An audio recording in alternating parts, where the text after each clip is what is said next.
Question number 5 है, as an auditor how will you verify hire purchase transaction in the case of an entity against in the business of hire purchase.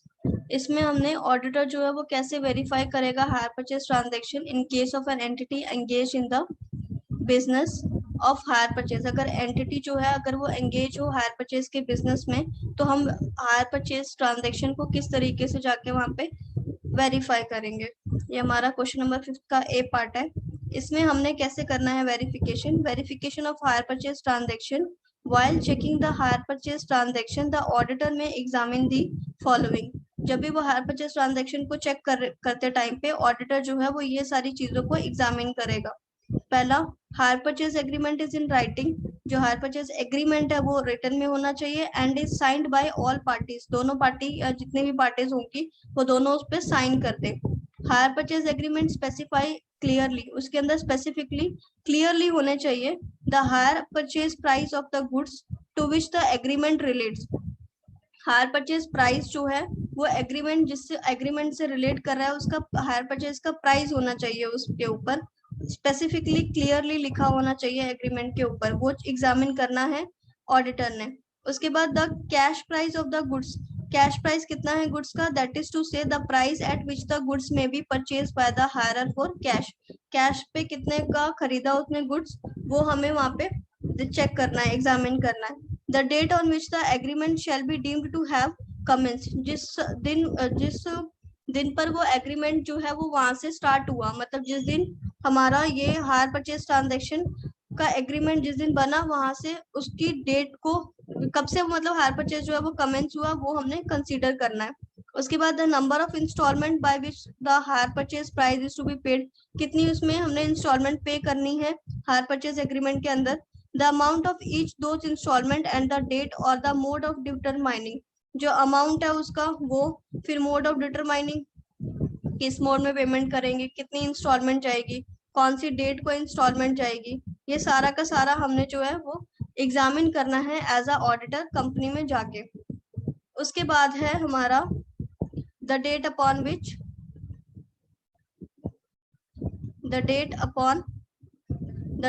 Which it's payable and the person to whom the place where it is payable. मतलब कौन से person को पे करना है, कौन से place पर ये पे होगा। उसके बाद the goods to which the agreement relates. कौन ये गुड्स जो है वो एग्रीमेंट से रिलेट कर भी रहा है कि हमने यही वाले हायर परचेज पे जो हमने सामान लिया है वो हमारे एग्रीमेंट में भी वही वाला गुड्स लिखा होना चाहिए। In a manner sufficient to identify them. इसको हम आराम से सफिशिएंटली आइडेंटिफाई कर लेंगे हायर परचेज एग्रीमेंट को देखकर। उसके बाद ensure that payment are being received regularly as per the agreement. जो हमारा हायर परचेज में जितना पैसा हमें मिलना है वो हमें रेगुलरली उसकी पेमेंट हो रही है एज पर एग्रीमेंट या नहीं हो रही, ये भी हमने चेक करना है हायर परचेज जब हम वेरीफाई करेंगे तब। उसके बाद है हमारा क्वेश्चन नंबर 5 का बी पार्ट, ये है you have been appointed as an auditor of ABC hotel, a 3-star hotel for financial year 1920 के लिए ऑडिटर अपॉइंट करा। फाइनेंशियल 1920 के लिए हमने ऑडिटर अपॉइंट करा 3-star होटल के लिए of financial year 1920। As an auditor, what are the special points that need to be considered in verifying the inventory in the nature of food or beverages?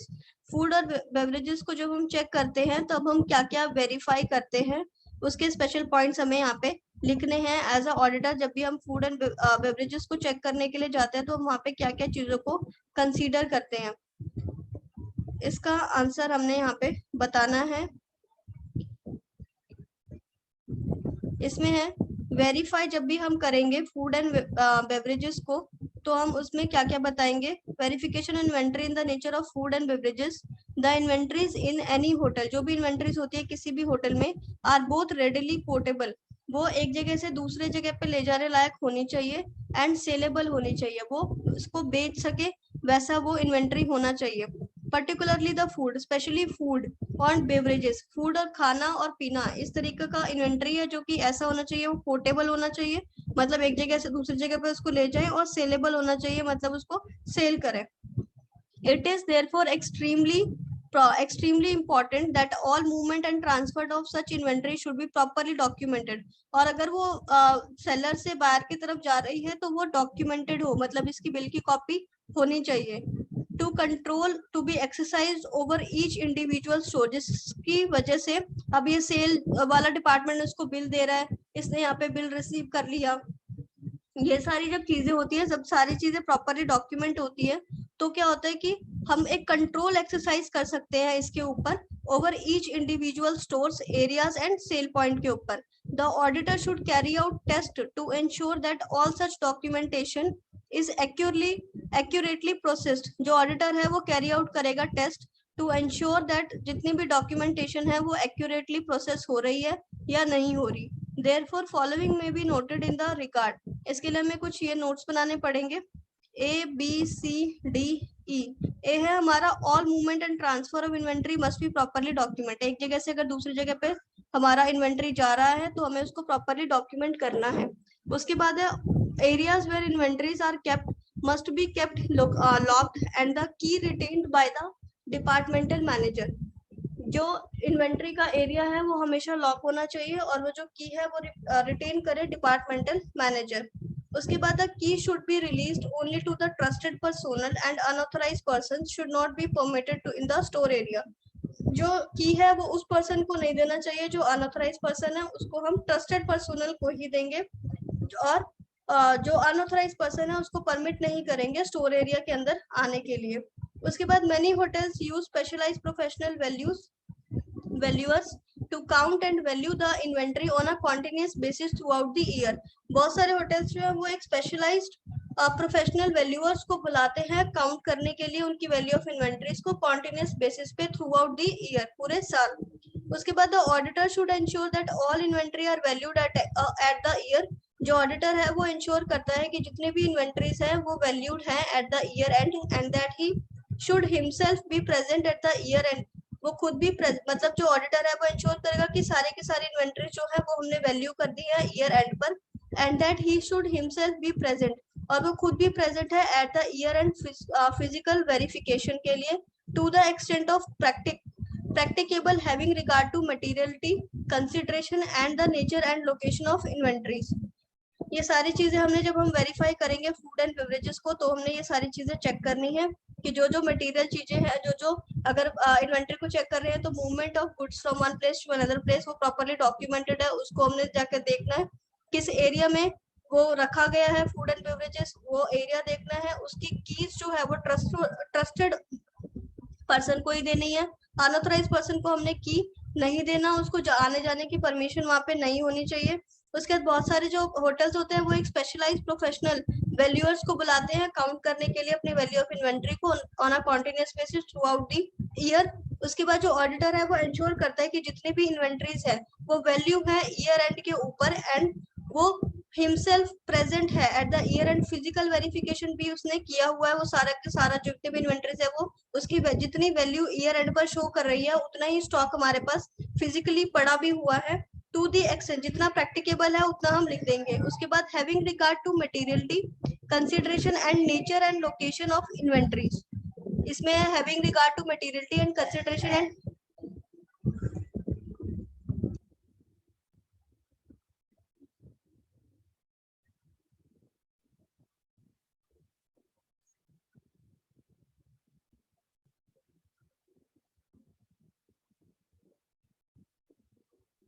having regard to materiality and consideration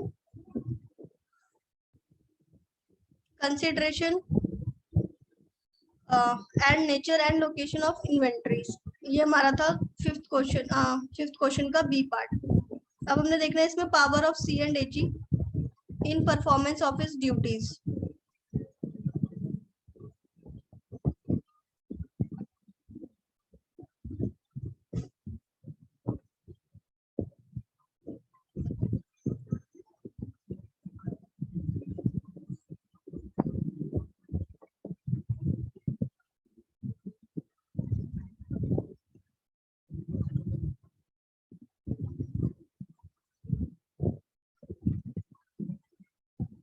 The Comptroller and Auditor General Duties, Powers and Condition of Services Act 1971 provide certain powers to the C&AG in connection with performance of his duty. मतलब C&AG जो है उसके पास कुछ power होती है to C&AG in connection with अपनी duties को perform करने के लिए उनके पास कौन कौन सी पावर होती है वो हमें यहाँ पर बताना है.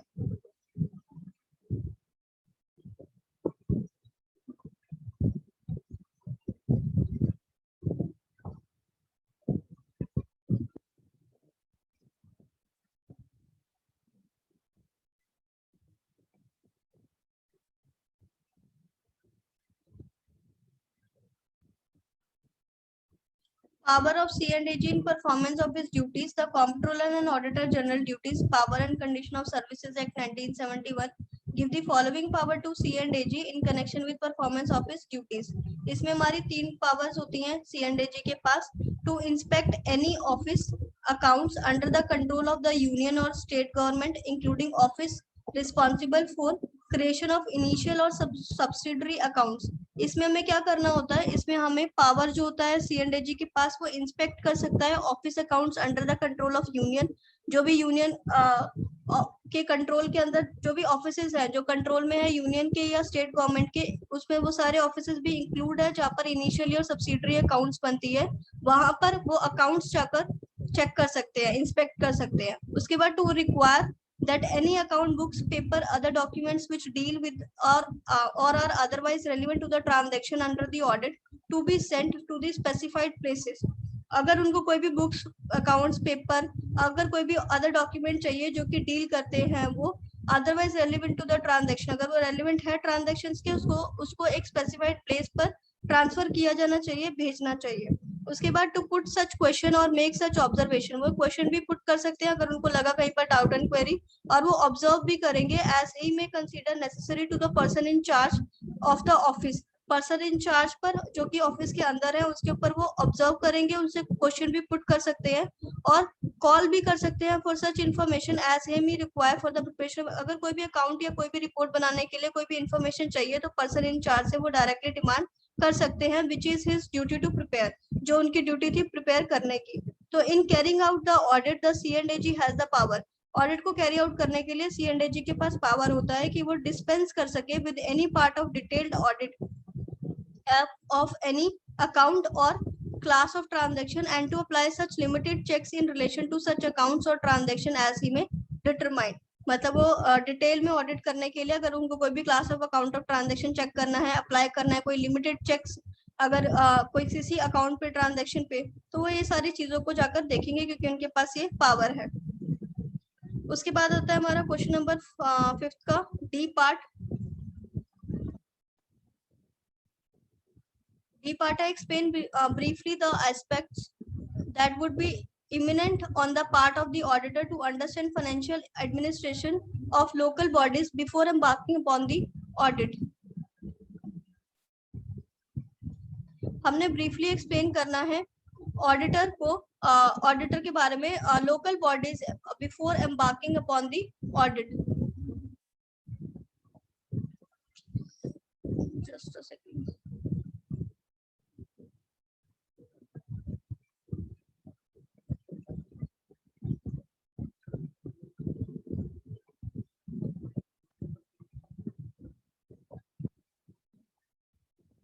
इसमें हमारा है the aspects to understand financial administration. अगर हमें अंडरस्टैंड करना है financial administration of local bodies तो कौन कौन से एस्पेक्ट्स देखने पड़ेंगे. It would be imminent on the part of the auditor to understand financial administration. अगर हमें फाइनेंशियल एडमिनिस्ट्रेशन लोकल बॉडीज का देखना है before embarking upon the audit तो हमें कुछ एस्पेक्ट्स को देखने पड़ेंगे. एक तो बजटरी प्रोसीजर देखना पड़ेगा, एक्सपेंडिचर कंट्रोल देखना पड़ेगा और अकाउंटिंग सिस्टम देखना पड़ेगा. लोकल बॉडीज का अगर हमने फाइनेंशियल स्टेटमेंट चेक करना है तो उससे पहले अगर हमने उसको ऑडिट करना है तो उससे पहले हमें 3 चीजें देखनी पड़ेगी. बजटरी प्रोसीजर क्या है, एक्सपेंडिचर कंट्रोल क्या है, अकाउंटिंग सिस्टम क्या है. बजटरी प्रोसीजर में this is gear to subserve the twin consideration of financial accountability and control of expenditure. The main objective is to ensure that the fund are raised, जो funds है वो कहीं से लिए हैं। बजटरी प्रोसीजर के लिए मनी आर स्पेंड, कहाँ पर मनी स्पेंड करा है by the executive department in accordance with the rules and regulations within the limit of sanction. क्या जो भी पैसे कहीं से लिए हैं वो within the limit of sanction, जितना सेंशन किया जाना चाहिए था उतना ही लिया है, ऑथराइज पर्सन ने ही सेंशन किया है और ऑथराइज काउंसिल ने ही सेंशन किया है या नहीं किया, वो चेक करेंगे। Budget preparation is usually the occasion of determining the level of taxation and rates and the ceiling on expenditure. जो बजट प्रिपरेशन है वो usually occasion for determining the levels of taxation. Budget की preparation जो है usually हम वहां पर use करते हैं अगर हमें टैक्सेशन का करना है कुछ, या रेट्स देखने हैं, या सीलिंग ऑन की कितना एक्सपेंडिचर हो रहा है, वो लिमिट से ज्यादा खर्चा तो नहीं कर रहे हम, तो इसके लिए हम बजट प्रिपेयर करते हैं। उसके बाद municipal budget format. Municipal budget format and head of account very करता है स्टेट टू स्टेट कि किस तरीके का फॉर्मेट बनाना है उनके बजट का, म्युनिसिपल का, वो वेरी करेगा state to state. There are variation between the corporation municipalities. यहाँ पे वेरिएशन होता है कॉर्पोरेशन के बजट के फॉर्मेट में और म्युनिसिपैलिटी के बजट के फॉर्मेट में। One important feature of the municipal budget, एक इम्पॉर्टेंट फीचर है म्युनिसिपल बजट का, is that there is no strict separation between revenue and capital items. इसमें रेवेन्यू और कैपिटल आइटम के बीच में कोई भी स्ट्रिक्ट सेपरेशन नहीं होता। Usually there is a head called extraordinary item. इसमें एक हेड होता है जिसको हम बोलते हैं extraordinary items, which cover most of the capital transaction, जिसके अंदर बहुत सारी कैपिटल ट्रांजेक्शन कवर होती है। There are however a number of special funds. इसमें बड़े सारे नंबर ऑफ स्पेशल फंड्स है जैसे कि रोड फंड, और in some cases separate budgets for separate specifically municipal function. जैसे एजुकेशन के लिए हमने सेपरेट बजट बना दिया, water supply, sanitization, transportation, electricity, इन सब के लिए हमने डिफरेंट एक्टिविटीज के लिए डिफरेंट बजट जो है वो हम बना सकते हैं। जो हमारा बजटरी प्रोसीजर है कि बजट किस तरीके से बनाना है, सारे जितने भी म्युनिसिपैलिटी और जितना भी हमारा कॉर्पोरेशन होता है इनके म्युनिसिपली बजट के फॉर्मेट में डिफरेंट होता है, तो इनके लिए अलग अलग डिफरेंट टाइप के फॉर्मेट बनते हैं। और जरूरी नहीं है कि मतलब सबका जो फॉर्मेट है वो सेम ही रहे। इसमें कोई भी स्ट्रिक्ट मतलब यहाँ पर क्या होता है कि रेवेन्यू एक फीचर होता है म्युनिसिपल बजट का कि वहाँ पे कोई भी सेपरेशन नहीं है, वहाँ पे रेवेन्यू और कैपिटल आइटम्स के बीच में इन सबको हमने एक ही हेड के अंदर डालना है, जो कि एक्स्ट्रा ऑर्डिनरी आइटम के अंदर जाता है, जो कि कवर करता है मोस्ट ऑफ कैपिटल ट्रांजेक्शन को। उसके बाद हमारा expenditure control. The system of financial control existing in the state and central government legal is sorry the system of financial control existing, जो सिस्टम है फाइनेंशियल कंट्रोल का जो एग्जिस्ट करती है in the state and central government level is conditioned by the fact that there is a clear demarcation between the legislature and executive. The integration of legislation and executive powers in the municipal council make it difficult for its executive to function as its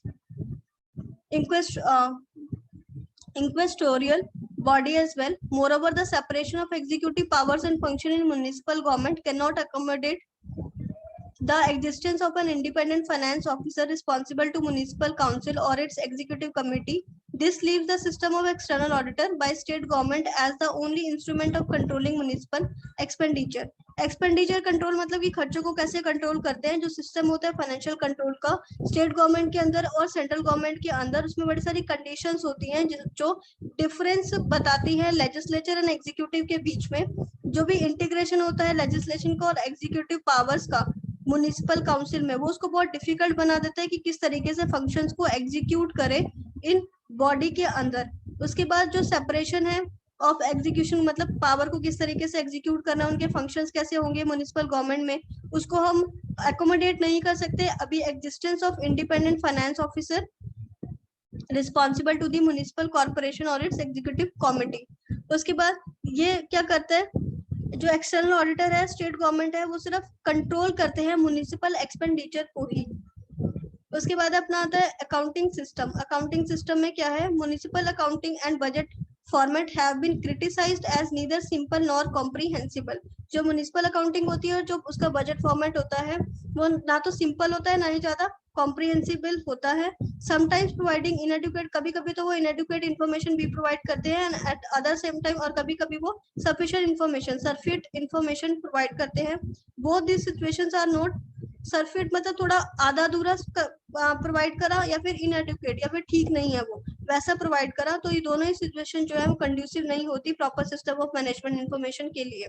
तो accounting system, expenditure control और budgetary procedure, ये था हमारा question number पूरा 5th question.